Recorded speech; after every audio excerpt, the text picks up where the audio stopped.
welcome to Your Health, where we explore the latest in health across the country. I'm your host, Erica Cardenas. Today we're at Midwestern University's Eye Institute to talk about kids' eye health. But before we get started, let's take a look at what's coming up on today's show. We introduce you to a dentist in California who's making kids' dental visits fun. We explore how kids in the hospital stay connected to friends and family, and a center that has a unique approach to help people kick their addictions. All that and more on this episode of Your Health. As kids head back to school, you may have a trip to the dentist on your checklist. We head to California to see how one dentist is trying to make the experience fun for kids.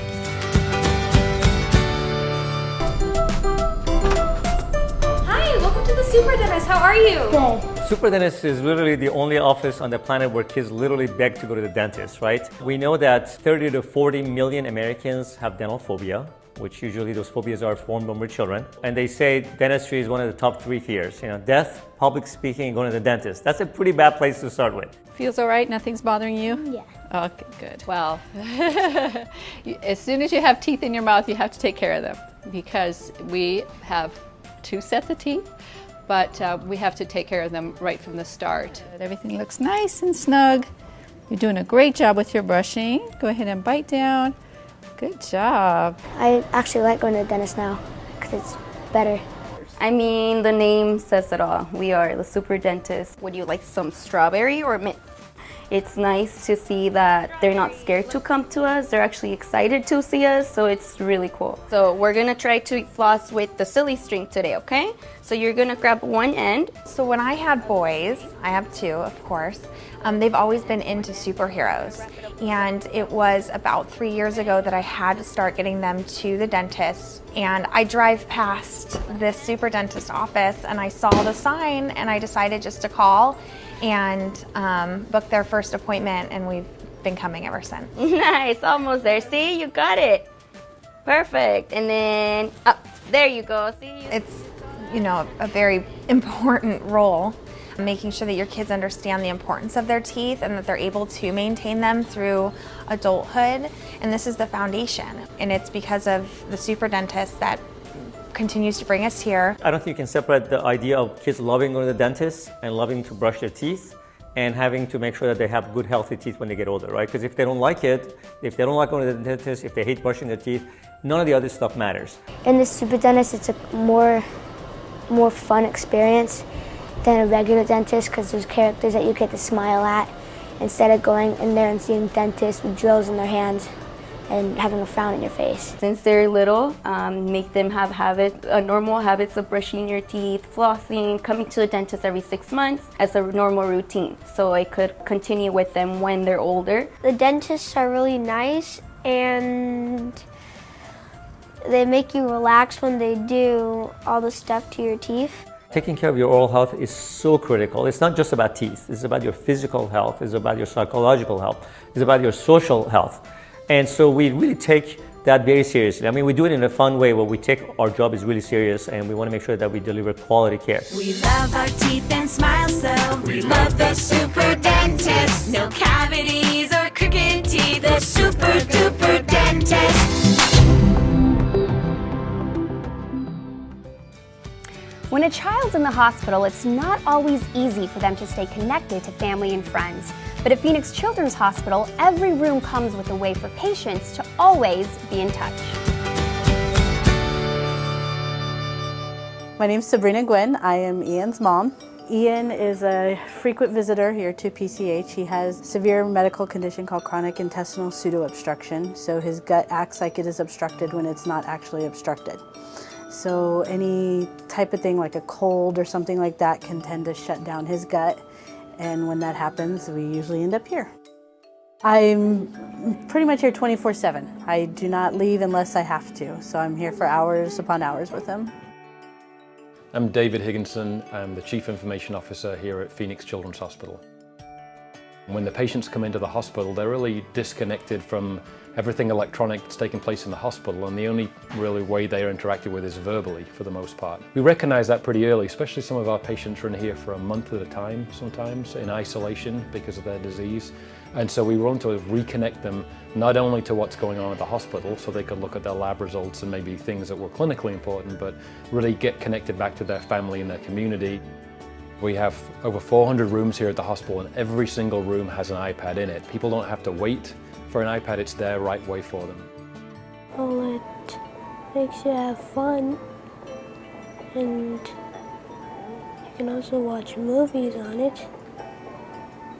Oh, and you can also play games. Cox has always been a big supporter of Phoenix Children's, and many initiatives they've helped us out with as we go along. Obviously we're a not-for-profit hospital, so we don't have lots of money to spend on these things, so this generous donation has meant that every single child here at the hospital has a difference in their stay. They're happier, their patient satisfaction is higher, they're able to play games, talk to their friends, and so really making that direct difference in the patient's life here is really important, and it's not something I get an opportunity to do. So when that came along, I was so grateful to Cox to help us out and actually make that a reality. We actually bought an iPad whenever Ian was first being diagnosed, just to give him something to do while we were here. And now it's nice so that the kids have them readily available whenever they become inpatient. We've traveled to several different hospitals, and none of the other hospitals out of state for his condition, and none of the other hospitals have iPads in their rooms for kids. And I think it's awesome. Great way to help kids who need the distraction from everything else that they go through. Phoenix Children's is so very grateful for our partnership with Cox. It's not just like a typical relationship with a vendor where we get a service and we pay a bill. Cox has demonstrated over and over again their commitment to the hospital and the children of Arizona, and we're very, very thankful for that. We're thankful for the donation for the iPads, but we're really thankful for their ongoing support in a lot of different ways. It's not just with this one project, and it's very special when we have a partner like them who are not interested in the profit, they're not interested in making a new sale, they're truly interested in making this hospital a better place.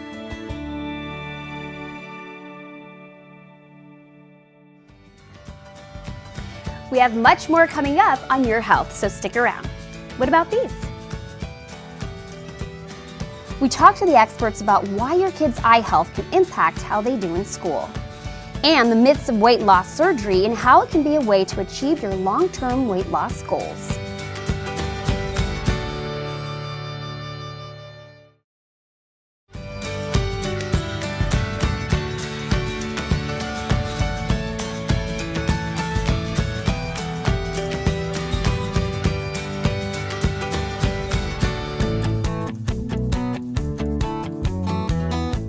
As kids head back to school, an eye exam should be on your to-do list. Joining me now is Dr. Feist from Midwestern University's Eye Institute. Welcome, Doctor. Thank you.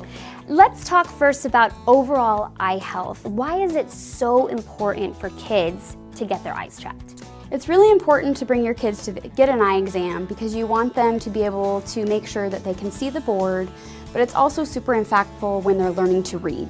So whenever they're learning, sometimes words can move around on the page, they can see double, things are blurry, but those are hard things for kids to articulate, and those are things that are not caught in a school screening or things that a pediatrician would routinely look for. What age should kids start getting their eyes examined, and how frequently?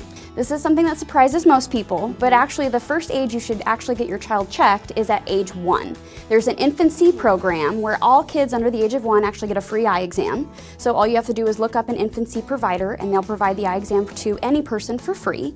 And then we recommend again at 3, and then at 5, and then a yearly exam after that while they're in school. Wow, that's really, really interesting. Now, I actually started wearing glasses when I was 8 years old. So what are some of those signs that parents should be looking for to indicate that their kids might be having trouble seeing? Some of the most obvious ones are that you're squinting, or you're getting close to the paper, or sometimes eye rubbing at the end of the day, headaches at the end of the day. Actually, avoidance of near work is probably one of the other most common things that will have people come in, or even just shutting an eye or closing an eye. Those are things to kind of watch for. Okay, absolutely. Now, there is a full service clinic here at the Eye Institute. Tell us more about that. So the great thing about Midwestern Eye Institute is we're able to see kids from 0 to even adults all the way to 99. So we have pediatric care, we have low vision care, we have primary care, contact lenses, and even ERG clinics. So those individuals who are having a loss of vision and we're not sure why, we'll get a lot of referrals in. Now, Doctor, you also train students here at the College of Optometry. Tell us more about that program. So as far as optometry school, it's a 4-year program, and in the last 2 years, that's when students start seeing patients. And so in our 3rd year clinic, that's where most of the primary care takes place. And so when you come to the Institute, you'll be seeing the students as well during your exam, and then a faculty will come in and kind of recheck to see what the students did. So it's a little bit of a longer exam, but probably one of the most thorough exams you're ever going to get. Absolutely. Now, do you have any last tips or advice for parents to keep their kids' eyes healthy? One thing I would recommend is you always have sunglasses whenever you go outside, and then I would say with all of the new digital devices that are out there, you want to make sure that you maintain screen time and try to lessen that over the day. Anytime that they are playing video games, that they're taking breaks after about 20 minutes so that their eyes don't feel that eye strain. Well, thank you so much, Doctor, for joining us today. If you'd like more information on Midwestern University's eye clinics, just head over to their website. At North Vista Hospital in Las Vegas, they're dispelling the myths about weight loss surgery and how it can help you achieve your weight loss goals. I'm Dr. Bernie Hanna. I run and practice Las Vegas Bariatrics, and we specialize in surgical weight loss. I've been Director of Bariatric Surgery now at North Vista Hospital for the past 4 or 5 years. Over the past 15 years of doing bariatric procedures, I've done well over 2,000 or more surgeries, talking gastric bypass, lap bands, and now the main procedure out there, the gastric sleeve. Well, we do have myths with bariatric surgery. Myth 1 is weight loss surgery is too risky. Bariatric surgery and weight loss surgery has been around for over 30 years.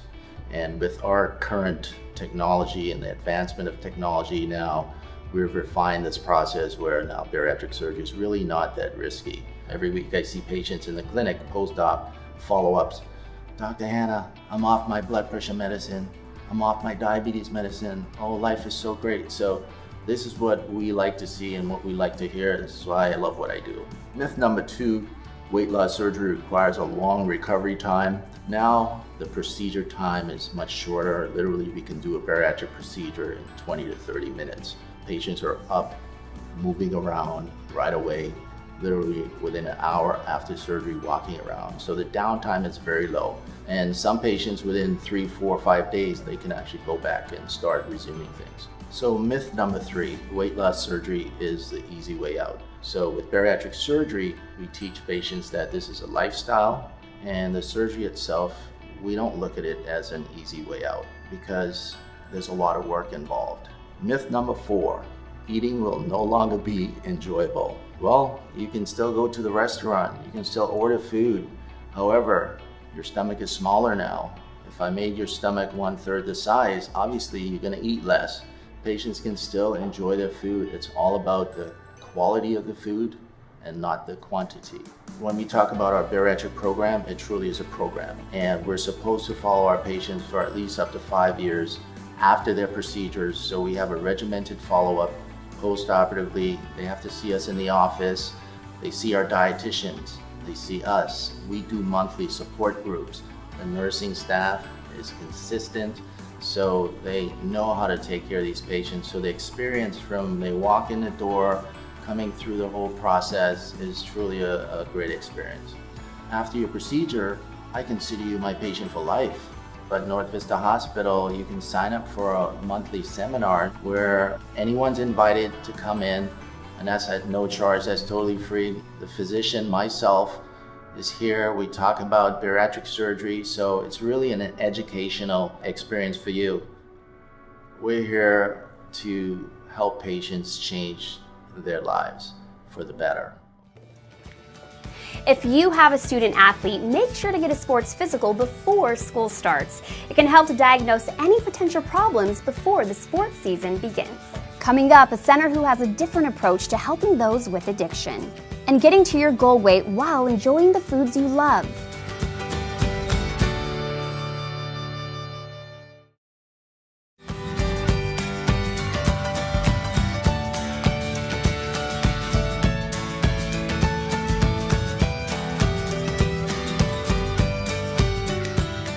At Decision Point Center, they view substance abuse as a chronic disease, not a choice. We take a look at how they approach those with addictions.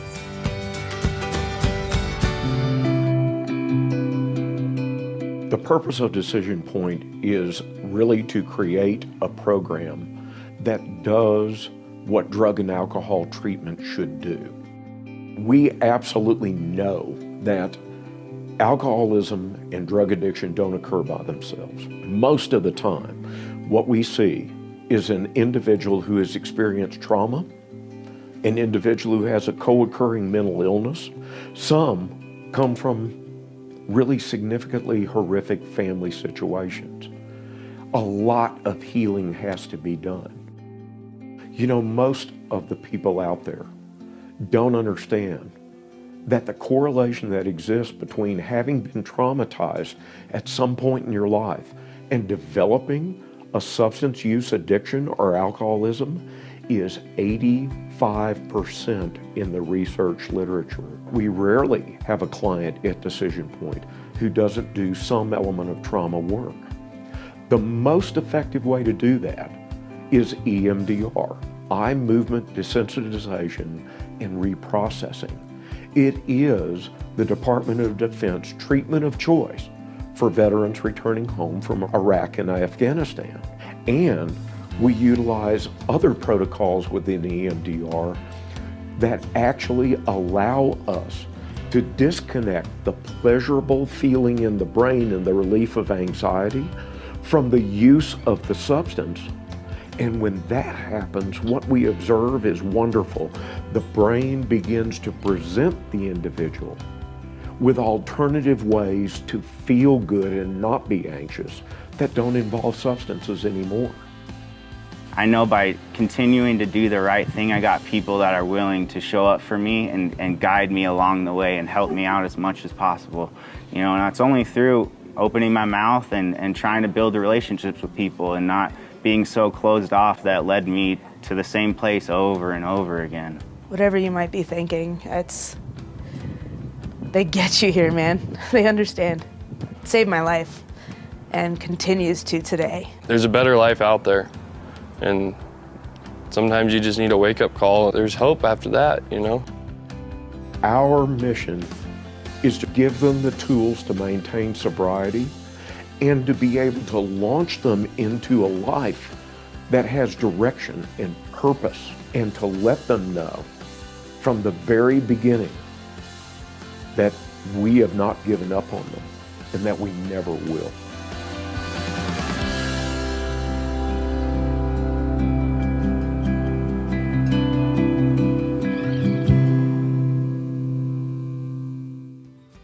If your little student is nervous about going to school, check to see if you can take a tour of the classroom to help ease their fears. Up next, the one thing you may be required to do before your kid can attend school.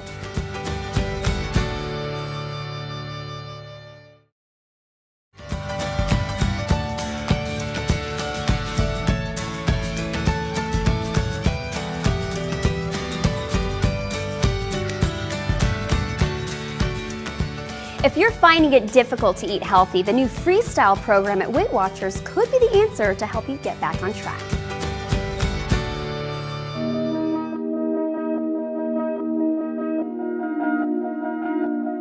Weight Watchers has something to deliver to most of the population of the country. Healthy is the new in instead of skinny.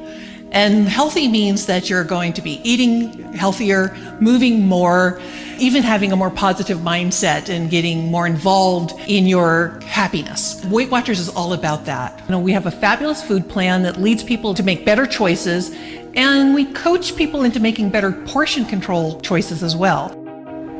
Hi guys, how are you?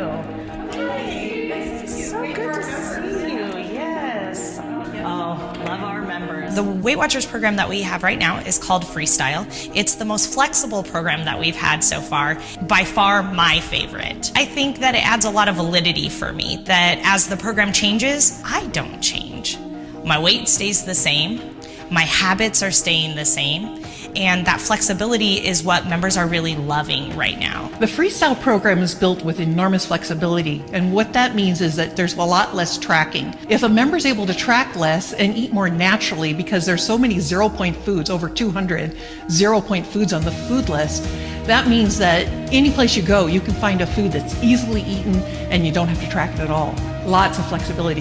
And they're usually foods that we really like. The other reason why a food might be a 0-point food is because it's not a food that you would usually abuse. The food plan is accessible as well. You know, one thing that many members tell me is that, hey, you know, I spend less money on groceries now because I'm not going through the drive-up window impulsively. I buy less junk food. It's surprising how cheap it is to eat when you eat the exterior part of the grocery store, you know, the fruits and vegetables, the lean meats, whole grain breads. You know, you work your way around the grocery store and stay out of the center where all that processed food is. I feel like there's a lot of freedom in the program, and that flexibility is what members are really loving right now. We have meetings 7 days a week, more than 65 locations across the state, 200 and almost 70 meetings a week to choose from. So it's very accessible. Our staff do share their own stories, and that's a powerful part of Weight Watchers, is that everybody who works for Weight Watchers came out of what I say one of the chairs. That means that they have joined the Weight Watchers program, they've lived the program, they've decided they want to help others live healthier too, and that's a big part of why Weight Watchers is successful. I can't describe what it's like to motivate and inspire other people to just make one good choice tomorrow, one better choice, right? One healthier choice. And that's, it's life-changing. It's what keeps me coming back. They inspire me, I think, more than I inspire them.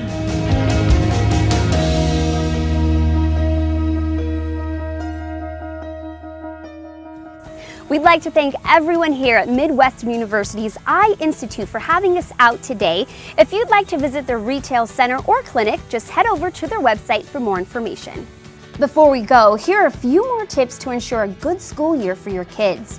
First on the list should be immunizations. Check with your school to see what vaccines are required in your school district. Get bedtimes back on track.